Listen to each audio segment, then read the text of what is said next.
441,590 euro. Din kienet is-somma finali miġbura fil-maratona Oħloq bis-Sima, maratona miġbura fuq 3 ijiem u li fissret għajnuna għal missjoni u għal Dar San Giuseppe li tilqa' fiħdana tfal bi problemi soċjali.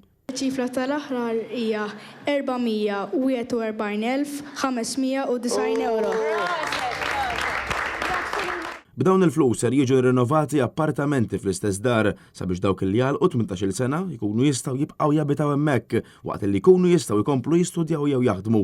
Father Lewis Malli jastqar li dan il-proġett huwa ta' importanza kbira għaliex hemm numru sabiħ ta' residenti li ser ikomplu bl-istudji tagħhom kemm fl-MCAST kif ukoll fl-Università ta' Malta u dawn ser ikunu jistgħu jkomplu jassiguraw futur aħjar b'assistenza neċessarja.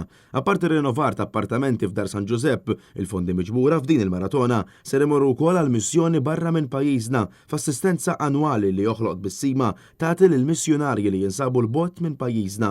Dan hekk kif fil-Peru fost l-oħrajn ser tibda wkoll tinbena skola ġdida b'għajnuniet oħra l kawżi ġustivarji madwar id-dinja f'pajjiżi fejn il-faqar ta' bilħaq qed jibqa' jolli rasu. Oħloq bis-Sima ilha 22 sena tappoġġja lil missjonarji Maltin li jipprovdu l-għajnuna lil familji fil-Peru, il-Pakistan u l-Filippini biex jirċievu kura medika u jkollhom l-ikel ta' kuljum.